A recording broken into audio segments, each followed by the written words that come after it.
I don't see why everyone acts like this is some huge betrayal, like I committed some unforgivable sin that destroyed everything, like I said something so terrible that there's no coming back from it.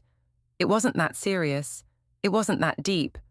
It was just words, just a comment, just me expressing a feeling that a lot of women have but are too afraid to say out loud.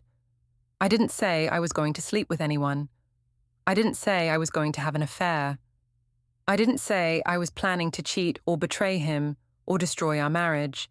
I said I wanted to go on a date, one date, with someone attractive, just to see what it felt like, just to remember what it's like to be pursued and desired and made to feel special. That's it. That's all. Wanting attention doesn't mean you don't love your husband. Those two things aren't mutually exclusive. You can love someone and still want validation from other people.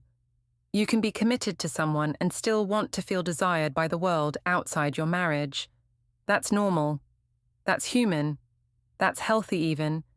It means you're still alive, still vital, still aware of yourself as a desirable person.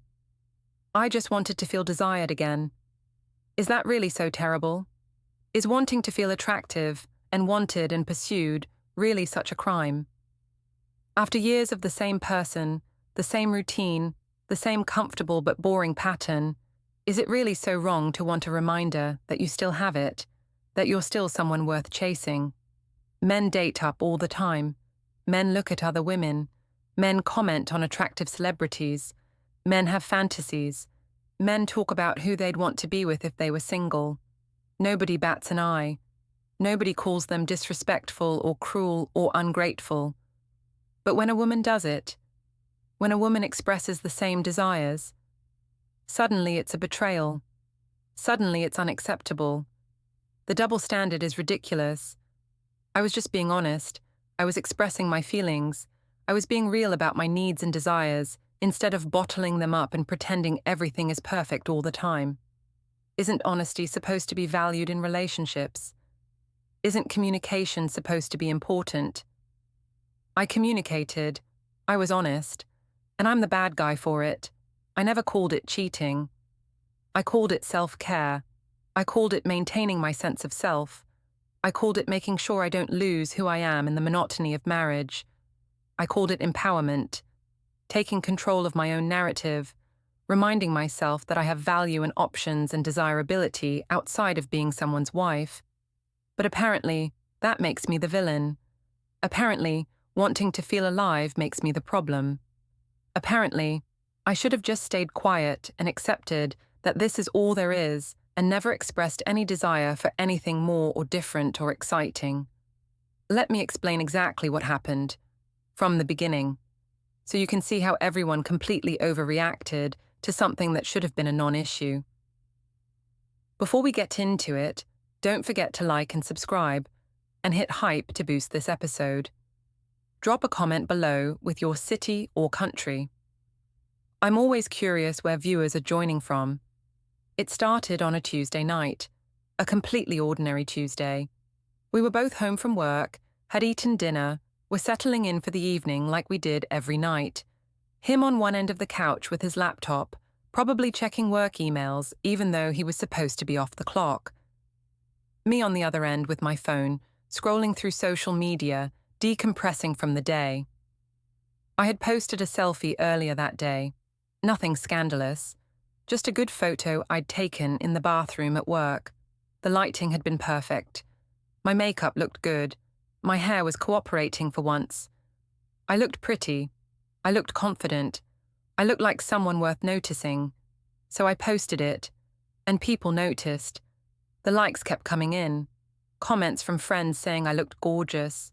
A few comments from guys I knew casually. Friends of friends, co-workers, saying nice things.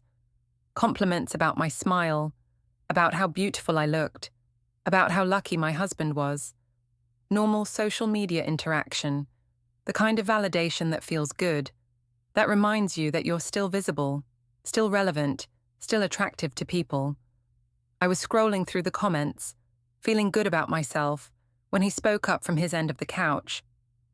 "You posted another selfie," he said. Not a question, an observation, and his tone was flat, neutral, but I could hear something underneath it. Disapproval, maybe, or tiredness, or resignation. Yeah, I said, not looking up from my phone. It came out really good. Look at all these comments. I see them, he said quietly. What's that supposed to mean? I asked, my defensiveness rising immediately. I could feel where this was going. We'd had versions of this conversation before.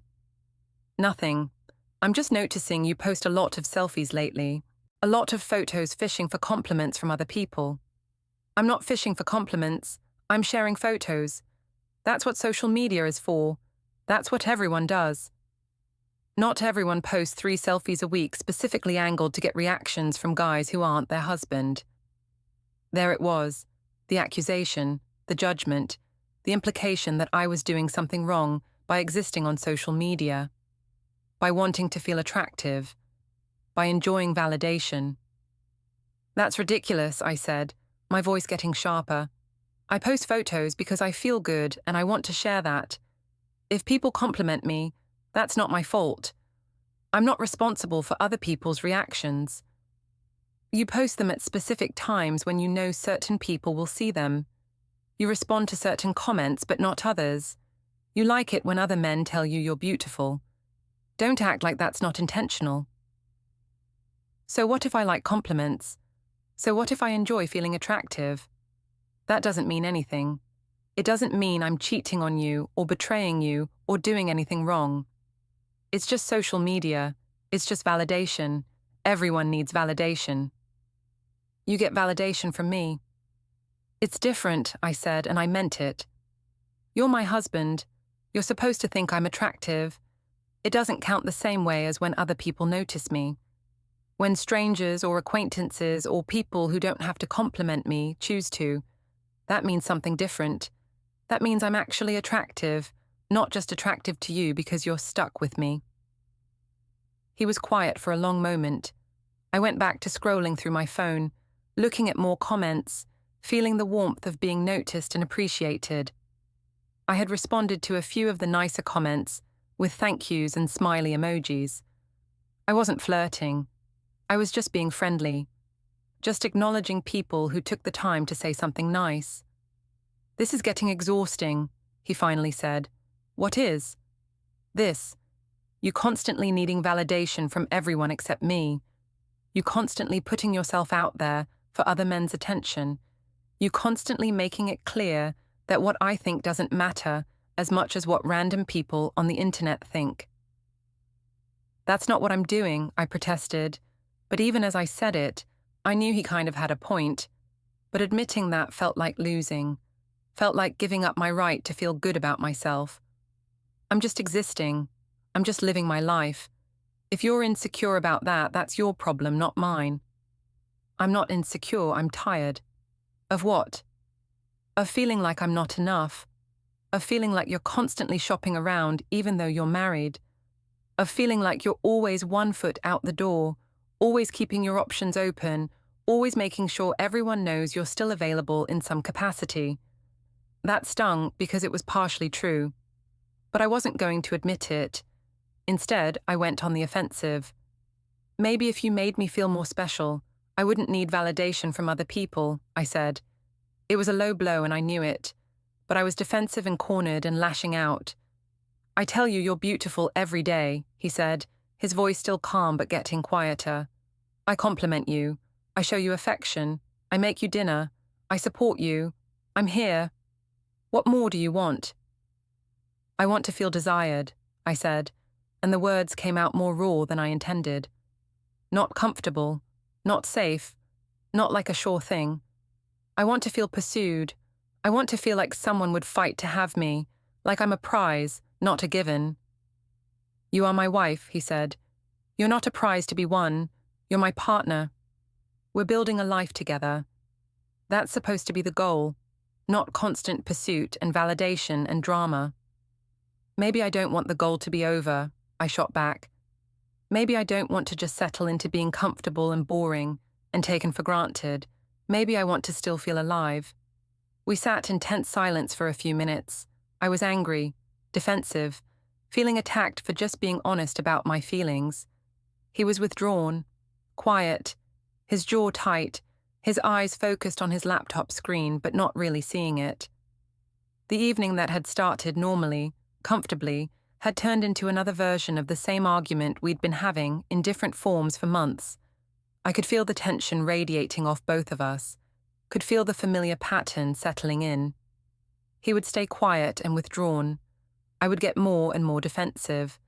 Eventually, one of us would go to bed angry. We'd wake up the next day and pretend it hadn't happened, move on without resolving anything, let it build up with all the other unresolved resentments and hurts. But this time felt different somehow. The silence felt heavier, more loaded, like something was building that wouldn't just dissipate with sleep and avoidance. I was still scrolling through my phone, still looking at comments on my selfie, still getting that little dopamine hit each time I saw a new compliment, still proving his point about seeking validation from strangers, still showing him exactly what he'd accused me of. Part of me knew I should put the phone down, should focus on him, should try to repair the damage I'd done with my words. But another part of me, the stubborn defensive part, wanted to prove I had every right to do what I was doing, wanted to show him he couldn't control me or shame me or make me feel bad for wanting attention. I don't even know why I said it. Maybe the wine I'd had with dinner. Maybe the frustration built up from the argument. Maybe the high of all those compliments on my photo making me feel powerful and desired, and like I had options. Maybe just the petty desire to hurt him the way his comments had hurt me. I sighed dramatically and said it. I just feel like I deserve to go on one date with someone hotter, just to remind myself I still can. Just one night where someone actually pursues me and makes me feel special and sees me as something worth winning, not just someone who's already there. The words hung in the air. I could hear them echoing, could hear how they sounded, could feel the weight of them settling between us. I expected jealousy. I expected him to get angry or upset or defensive. I expected him to tell me that was ridiculous, that I was being crazy, that of course I shouldn't do that. I expected him to fight for me, to show me that he cared enough to be possessive, to prove that I still mattered enough to inspire that kind of reaction. Instead, he just looked up from his laptop, looked at me with an expression I'd never seen before. Calm, considering, almost curious. Okay, he said slowly. Then I deserve one night with my ex. Silence, complete silence, the kind that feels like pressure in your ears, like the air has been sucked out of the room. I laughed. It came out nervous and high-pitched. What? You heard me, he said, his voice still that eerie calm. If you deserve a date with someone hotter, then I deserve one night with my ex. Fair is fair. That's not the same thing, I said quickly, my heart starting to pound. This wasn't how this was supposed to go. He wasn't supposed to agree. He wasn't supposed to counter with his own demand. He was supposed to realize how much he'd miss me and fight to keep me. He nodded slowly. Exactly. It's not the same thing. What you're asking for is permission to disrespect our marriage because you want validation. What I'm asking for is the same permission. And yet here we are. I wasn't being serious, I said, backtracking now. I was just expressing a feeling. I wasn't actually planning to do it. Neither was I, he said, until you said you deserved better. The way he said better stung, like he was holding up a mirror to exactly what I'd implied, that I could do better than him, that he wasn't enough, that I was settling by being with him. That's not what I meant, I protested weakly. Isn't it? He asked. You said someone hotter, someone who would pursue you, someone who would make you feel special. You're describing someone who isn't me, someone better than me. So by that logic, I should get to date someone better than you too, right? Someone who appreciates what I do instead of constantly needing more? I didn't have an answer. My brain was scrambling. This had spiraled completely out of my control. What had been meant as a power play, a way to make him jealous and attentive, had turned into something else entirely. You're twisting my words, I finally said. I'm not. I'm just applying your logic consistently. And you know what? You're right. If you deserve options, so do I. He went back to looking at his laptop, like the conversation was over, like he'd made his point and was done engaging. But I couldn't let it end there. You wouldn't actually do that, I said, trying to sound confident. You wouldn't actually go out with your ex. He looked at me again. Why not? You're planning to go out with someone hotter. What's the difference? The difference is, I started, but I couldn't finish. Because what was the difference, really? In my mind, it was obvious. Me going on a date was different than him going on a date. My needs were different. My situation was different. But I couldn't articulate why without sounding like a hypocrite. Let me explain my thinking here, because everyone keeps acting like I'm crazy or cruel or unreasonable. But there was logic to it. There was a thought process. It made sense to me. I wasn't replacing him. I need to be clear about that. I wasn't planning to leave my husband for some random hot guy. I wasn't planning to fall in love with someone else. I wasn't planning to start an affair or a relationship or anything long-term. This was never about replacing what I had. I wasn't planning to leave. Our marriage was fine. Boring, maybe. Routine, definitely. But fine. Stable. Comfortable. I had no intention of throwing that away. I just wanted a break from it, a brief escape, a reminder of what else was out there. I just wanted validation. External validation. The kind that comes from someone new choosing you, someone who doesn't have to choose you, someone who has other options but picks you anyway. That hits different than validation from someone who's already committed, who's already stuck with you, whose compliments feel obligatory. I would have come home to him after. That was always the plan. Go on one date, feel desired, feel pursued, feel special, get that validation boost, and then come back to my regular life feeling recharged and appreciated and reminded of my own value. How is that different from a spa day, or a girls' trip, or any other form of self-care that involves stepping outside your normal routine? She genuinely believed this made sense, and in my head it did. It does. Women need to feel desired. We need to feel attractive and wanted, and like we still have it. That's not wrong. That's not betrayal. That's just maintaining your sense of self. If he trusted me, he wouldn't be upset. That's what kept going through my mind. If he really trusted me, if our relationship was really secure, then one date with someone else shouldn't threaten him. It shouldn't be a big deal. It should just be me taking care of my emotional needs.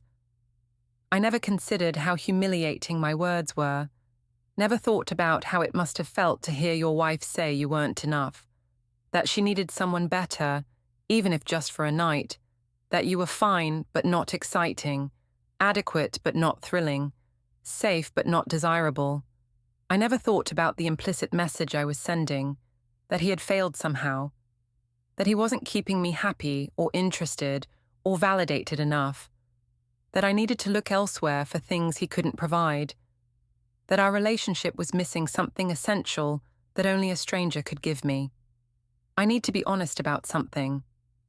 This wasn't the first time I'd said things like this.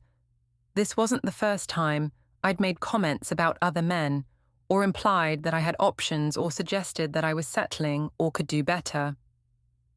I've joked about hotter men before. Lots of times. We'd be watching TV, and some actor would come on screen, and I'd say, "Now that's what I call attractive," or "if I were single," and trail off meaningfully. Just jokes, just observations, just me being honest about finding other people attractive.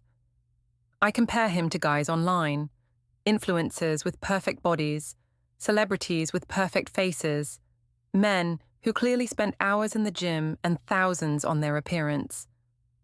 I'd show him photos sometimes and say, "Why don't you dress like this?" Or, "This is what good style looks like," or, "Maybe you should start working out like this guy."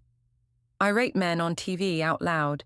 We'd be watching a show and I'd comment on which male characters were most attractive, give them scores, discuss their features, talk about who I'd pick if I could. He'd sometimes join in rating the women, but I could tell it bothered him when I did it.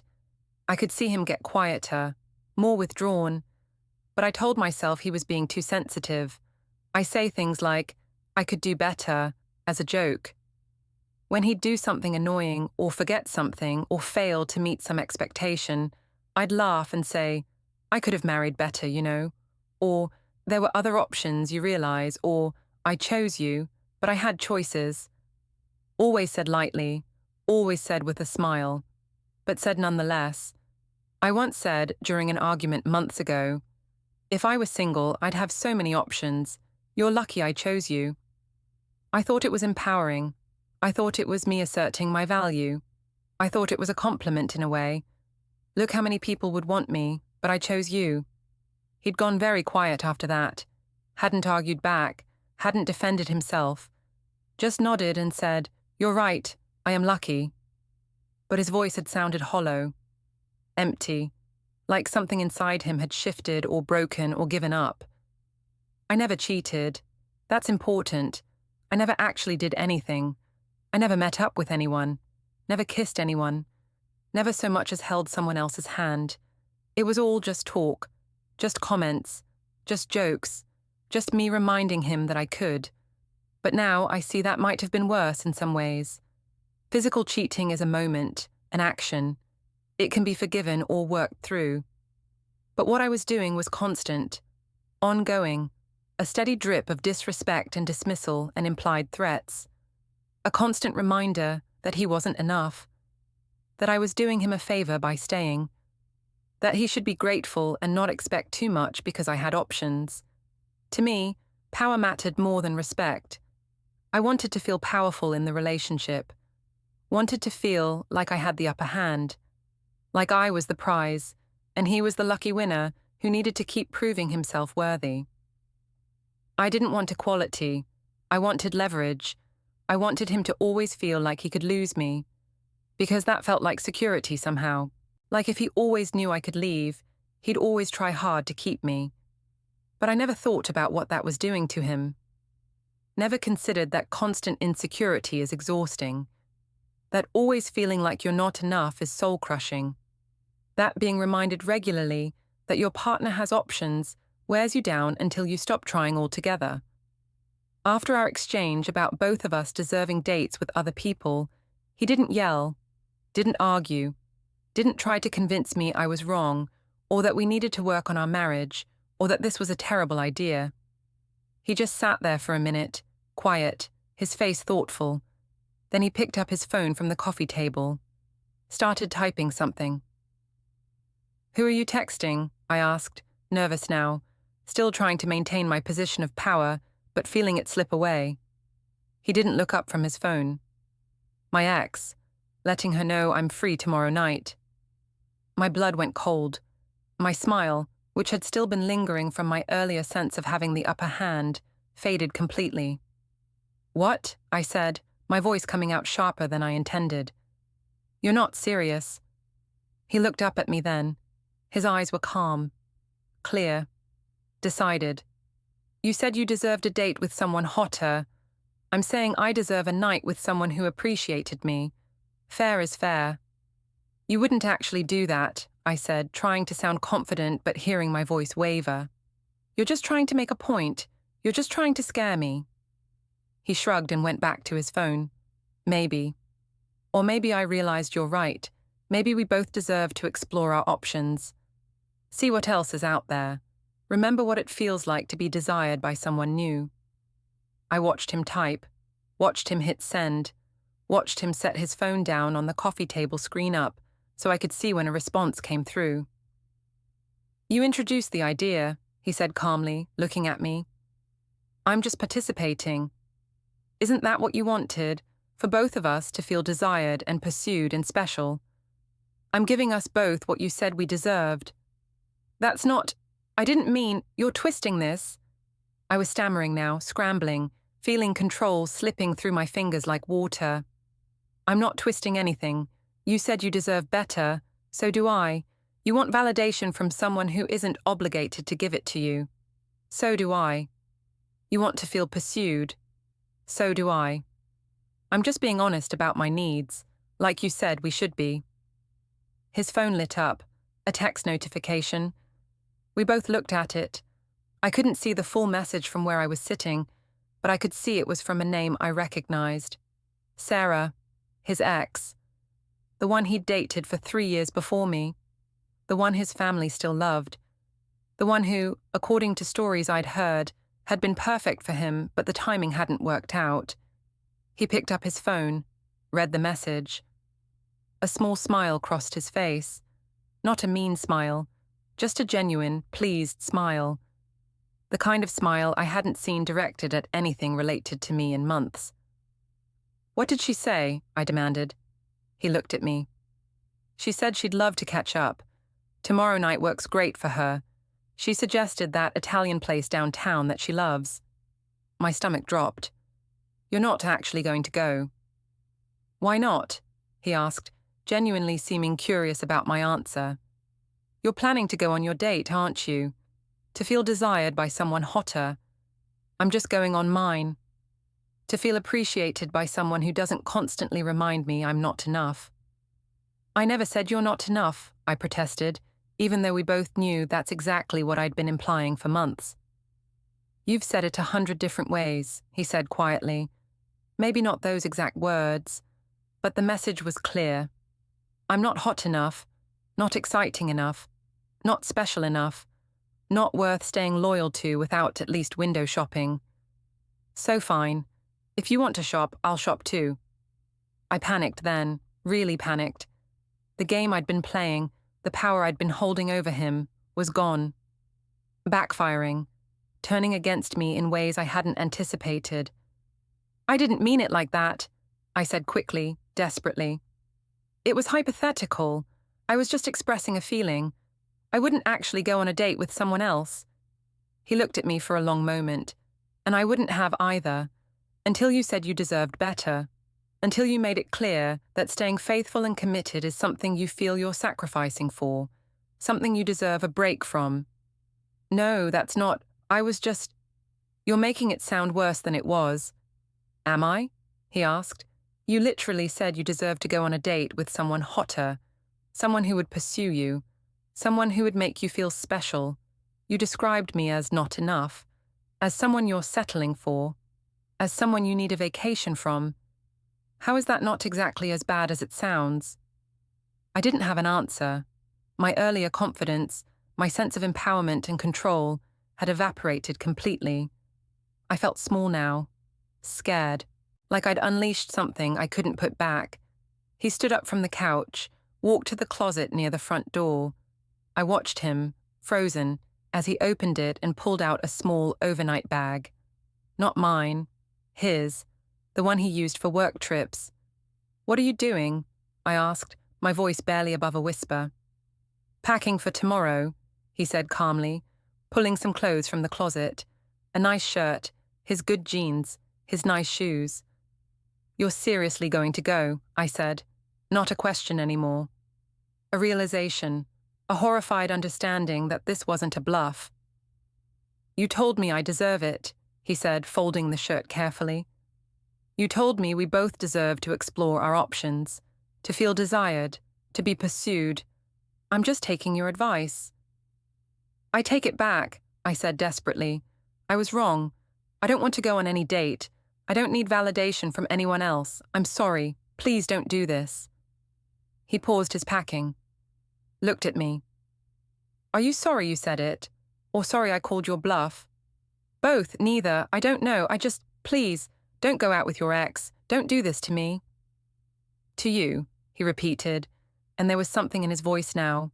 Not anger exactly, something colder, harder. "I'm doing to you exactly what you wanted to do to me. And now you see how it feels. How it feels to know your partner is going to go be with someone else.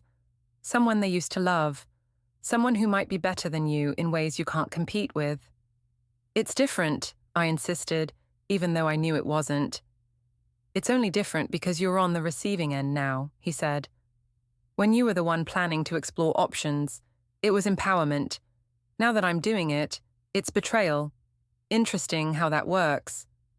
He finished packing the bag, zipped it up, set it by the door. Then he sat back down on the couch, picked up his phone, and started typing again. "What are you doing now?" I asked weakly. "Making reservations," he said.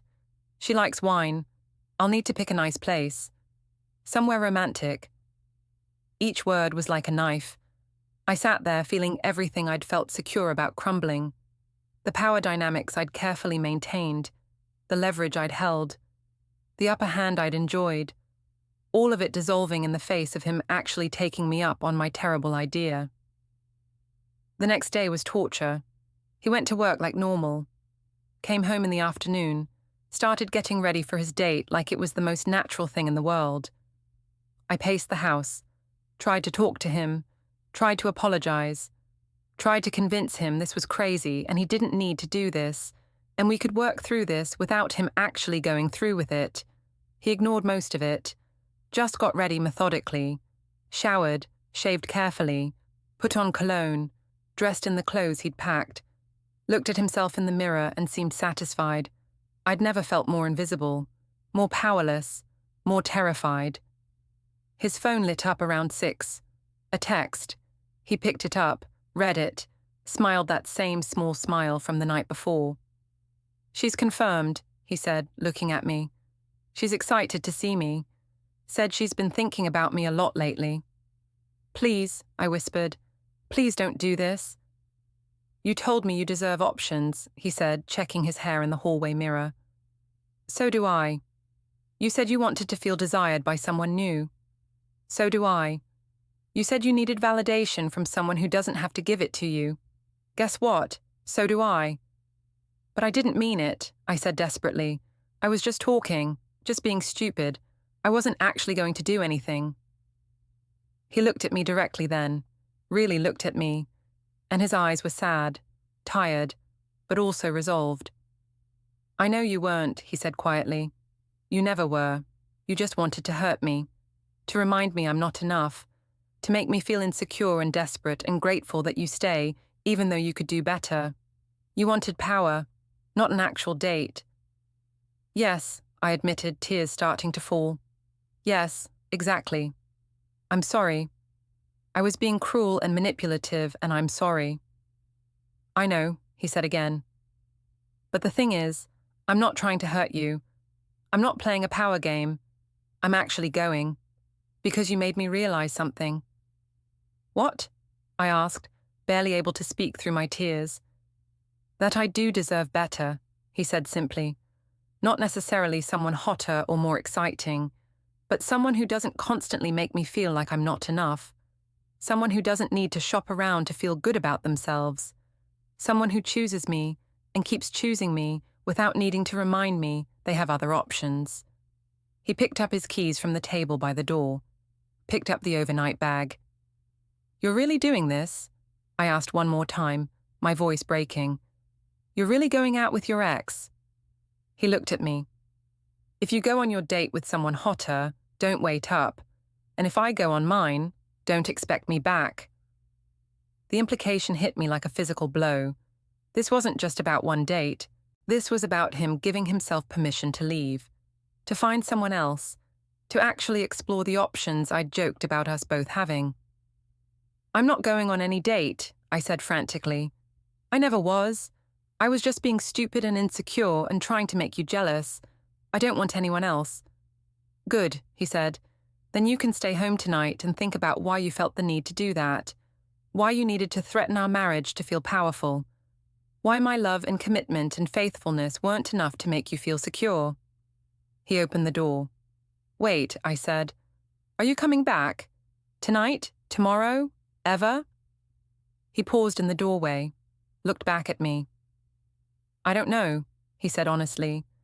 "I'm going to have dinner with someone who used to think I was enough, who used to make me feel valued and appreciated, who didn't need constant validation from other men to feel good about herself, and I'm going to see how it feels to be with someone like that again." "She's your ex for a reason," I said desperately, grabbing at any argument. "You broke up. It didn't work out. You chose me." "You're right," he said. "I did choose you, But you've spent months, maybe years, making it clear you didn't really choose me, that you settled, that you're doing me a favor by staying, that you could do better, but you're being generous by not trying. So maybe it's time I stop being grateful you settled for me and start looking for someone who actually wants me. And then he left, just walked out the door, closed it softly behind him. I heard his footsteps going down the hallway, heard the elevator ding, heard it descend. I stood in our living room, alone, in sweatpants and an old t-shirt, face streaked with tears, while my husband went on a date with his ex, wearing his nicest clothes and his best cologne. I sat down on the couch, the same couch where I'd made my stupid comment about deserving a date with someone hotter, the same couch where I'd started this whole nightmare by trying to make him jealous and insecure. And I sat there shaking, realizing what I'd done, how my empowerment had given him permission to detach, how my cruel joke about deserving better had made him realize he deserved better too, how my power play had backfired so completely that I might have just lost my marriage. I waited. Hours passed. I checked my phone compulsively. No messages, no calls, nothing. Midnight came and went. 1 a.m., 2 a.m. He didn't come home. It's been 4 days since he went on that date. 4 days since he walked out dressed like he was trying to impress someone. 4 days since he left me sitting alone in our apartment. He came back the next afternoon, packed more clothes, said he was staying with a friend for a while. Needed space to think, wouldn't tell me if he'd slept with his ex, wouldn't tell me if he was planning to see her again. Just took his things and left again. He responds to texts about practical things, bills, mail, the cat needing food. But nothing personal, nothing about us, nothing about whether we're still married, or if this is over, or if there's any chance of fixing this. I've tried apologizing, tried explaining, tried promising I'll never say anything like that again, tried begging, tried everything I can think of. His responses are short, polite, distant. I understand. Thank you for saying that. I need more time. Please give me space. Everyone I've told the story to says I brought this on myself, that I played a stupid game and won a stupid prize, that I can't complain about him doing exactly what I said I wanted to do, that I created this situation with my own cruelty and insecurity. But I still don't think it's fair. I still think there's a difference between what I said and what he did. I was just talking, just expressing feelings, just being hypothetically honest about desires I would never actually act on. He actually went. Actually got dressed up, actually went to dinner with his ex, actually might have slept with her, actually might be seeing her again, actually might be leaving me for her. But even as I try to maintain this distinction in my head, I know it's hollow. I know that what I did was worse in some ways. I spent months undermining him, making him feel inadequate, threatening him with my options, keeping him insecure and afraid. And when he finally believed me and took me at my word, I got exactly what I'd been asking for. I wanted him to know I had options. Now he's exploring his. I wanted him to feel like he could lose me. Now I'm losing him. I wanted power. Now I have none.